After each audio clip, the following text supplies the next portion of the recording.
என் செல்ல பிள்ளையே, உன் அப்பன் முருகன் கூறுவதை கேள். இதை கேட்டு முடித்த 10 நிமிடத்தில் திடீரென மாற்றம் நிகழும் காரணத்தோடு மட்டுமே இந்த பதிவு உன் கண்ணில் பட்டுள்ளது. உன்னை காண வந்து கொண்டு இருக்கிறேன். என்னை வரவேற்க தயாராக இரு.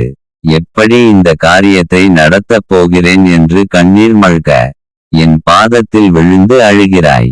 காத்திரு, பொறுமை காத்திரு. இதோ வந்துவிட்டேனே என் செல்லமே. நான் இருக்கும்போது நீ ஏன் கண் கலங்குகிறாய்? உன் காரியத்தை நல்லபடியாக முடித்து தரப்போகிறேன். உனக்கு வேண்டியதை எல்லாம் தந்து உன்னை வழி நடத்தி செல்ல நான் இருக்கும் பட்சத்தில் நீ ஏன் கவலைப்பட்டு கொண்டே இருக்கிறாய்? உன்னை இந்த ஒரு நிலையிலும் இந்த முருகப் பெருமான் கைவிடமாட்டேன். முருகா, நான் உழைக்கின்றேன், முயற்சிக்கின்றேன். பிறகு இது ஏன் என்னால் எந்தவொரு வெற்றியையும் அடைய முடியவில்லை என்று என்னிடம் கேட்கிறாய். உன்னுடைய உழைப்பும் முயற்சியும் உண்மைதான். ஆனால் வெற்றியெனும் பூக்களை பறிக்க சில முட்களிடம் காயப்பட்டுத்தான் ஆக வேண்டும். நான் சொல்வது புரிகிறதா? ஆகவே உன்னை நல்லபடியாக உயர்த்தப் போகிறேன். படிப்படியாக உயரப் போகிறாய். அதுதான் முக்கியம். பிறகு மீண்டும் உன் கைதான் ஓங்கப் போகிறது. உன்னுடைய ஆசைகள் எண்ணங்கள் அனைத்தும் மீண்டும் நிறைவேறப் போகிறது. எல்லாவற்றையும் நிறைவேற்ற உனக்கு பக்கபலமாக இந்த முருகப் பெருமான் நான் உன் அருகில்தான் இருப்பேன். கவலை வேண்டாம். உன் வாழ்க்கை வளமாகும். இன்னும் 10 நிமிடத்தில் இதை கேட்டு முடித்த நேரத்தில் உன் வாழ்க்கை ஜொலிக்கப் போகிறது. ராஜயோகத்தில் இருக்கப் போகிறாய். சில நேரங்களில் முருகா, நான் உன்னிடத்தில் கேட்ட விஷயங்கள் எல்லாம் தாமதமாக நடக்கிறது, என்ன என்று எனக்கு ஒன்றும் புரியவில்லை என்று என்னிடத்தில் கேட்கிறாய். தாமதமாக நடக்கிறது என்றால் அதில் ஒரு அர்த்தம் உண்டு, புரிகிறதா? உன் பிரச்சினைகளை எல்லாம் தீர்க்கத்தானே நான் நேரம் எடுத்துக்கொள்வேன். நீ முழு நம்பிக்கையோடும் பொறுமையோடும் இருக்கும் நேரம் இது. அந்த நேரம் தான் இது. தேவை இல்லாமல் முருகா பிரச்சினையை தீர்ப்பாரோ மாட்டாரோ என்று நீயே உன் மனதில் போட்டு குழப்பிக் கொள்ள வேண்டாம். அப்படி மனம் தடுமாறும் சமயத்தில் முருகா, முருகா என்று என் நாமத்தை சொல்லி வா. உனக்கான விரைவில் நல்லது ஒரு மாற்றம் வரும். முடிந்தவரை என்னிடம் பேசு, நேரடியாக பேசு.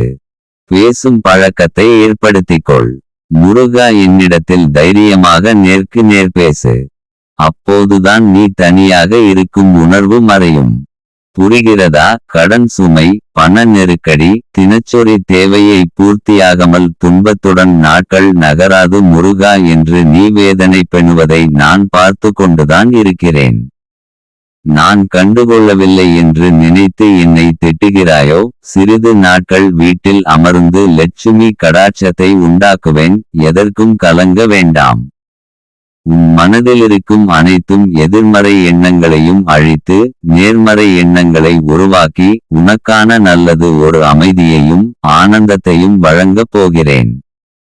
நீ நினைத்தது போன்ற வாழ்க்கை கிடைக்கும் என்று சொல்லவே, வாழ்க்கையில் எல்லோருக்கும் எல்லா விஷயங்களிலும் தடங்கல்கள், தடைகள், பிரச்சினைகள் என்று ஏதோ ஒன்றொன்று வரத்தான் செய்யும். அவை எல்லாம் தாண்டி வருவதுதானே உன் மனதைரியம். எடுத்தவுடனே என்னால் முடியாது முருகா என்று நீ நினைத்து அனைத்து விஷயங்களையும் செய்து முடிக்கப் போகிறாய். அதற்கான காலத்தை நீ இப்பொழுது தொட்டுவிட்டாய். உன் விடாமுயற்சியும் கடின உழைப்பும் வெற்றியை நோக்கி செல்லும். உன் சந்தோஷத்தில் என் சந்தோஷமும் உன் அழுகையில் என் கண்ணீரும் இருக்கிறது. புரிகிறதா? உனக்கு எல்லா பிரச்சனைகளில் இருந்தும் நல்ல விதமாக உயர வைக்க வேண்டியது என் பொறுப்பு. நான் உன்மேல் கோபப்பட மாட்டேன். நிச்சயமாக நல்லது ஒரு வழியைத்தான் காட்ட வந்திருக்கிறேன். அதில் நம்பிக்கையோடு இருக்க வேண்டும். வாழ்க்கையில் எவ்வளவு பெரிய கஷ்டங்கள், துன்பங்கள், துயரங்கள் வந்தாலும் என்னால் முடியும் என்று கூறும் தன்னம்பிக்கை என் செல்ல பிள்ளை உன் இடத்தில் இருக்கிறது. அப்படி உன் இடத்தில் இருக்கும் பட்சத்தில் தோல்விகள் கூட தோற்று போகும். சூரியன் வந்த பிறகு மின்னும் நட்சத்திரங்கள் மறைவது போல் நீ என்னை நினைத்ததும் உன் துன்பங்கள் மறைந்து போதும். உடல் வலிமை உடையவன் பலசாலி அல்ல. துன்பத்தின் போது மனம் உடையாமல் யோசிப்பவனே உண்மையான பலசாலி. புரிகிறதா? நீ என் மேல் வைத்த நம்பிக்கையின் பலனாக நீ கேட்ட கோரிக்கைகளை ஒவ்வொன்றாக நிறைவேற்றி தரப்போகிறேன் இந்த முருகப்பெருமான் அருளால்.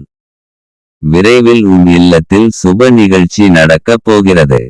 நீ விரும்பிய வேலை கிடைக்கப் போகிறது. வாழையடி வாழை போல் தழல தோங்கச் செய்வேன். உனக்கான புதிய விடியல் வந்து விட்டது. நீ நினைத்தது நிச்சயமாக நடக்கும். ஆனால் சற்று பொறுமையாகவும் நம்பிக்கையோடும் இருக்க வேண்டும். உன் உடல் நிலை சீராக இருக்கும். எதற்கும் பயப்பட தேவையில்லை. தைரியமாக இரு. என்னை மீறி எதுவும் நடக்காது. ஆகவே நீ எடுக்கும் முடிவுகளை நிதானத்தோடும் நம்பிக்கையோடும் பிறருக்கு தீங்கு இழைக்காத வண்ணம் எடுக்க வேண்டும். எல்லோருக்கும் தேவைகள் எப்போதும் ஏறிக்கொண்டே தான் இருக்கும். முதலில் அந்த நிலையை சமநிலைப்படுத்திக் கொள்ள வேண்டும். அப்போதுதான் எதிர்பாராமல் வரும் தாமதங்களையும் தடைகளையும் முன்னால் இலகுவாக எதிர்கொள்ள முடியும். கஷ்ட நஷ்டங்கள் வாழ்வில் ஒரு பகுதிதான். இதை தீர்க்கமாக நம்பு. அதுவே வாழ்க்கை கிடையாது. நீ அடையும் லட்சியத்தை பெறும் வரை அதற்கான முயற்சிகளில் சுணக்கம் காட்டக்கூடாது. அப்போதுதான் உன்னால் சுடர்விட்டு பிரகாசிக்க முடியும். ஆம் செல்வமே, இதை கேட்டு முடித்த 10 நிமிடத்தில் திடீர் மாற்றம் நிகழும். காரணத்தோடு மட்டுமே இந்த முருகப்பெருமான் உன் கண்ணில் பட்டுள்ளேன். ஓம் சரவணபவன். ஓம் முருகா போற்றி. கந்தா போற்றி. கடம்பா போற்றி. கதிர்வேலா போற்றி. அறுபடை வீடு கொண்ட முருகப்பெருமானே போற்றி போற்றி.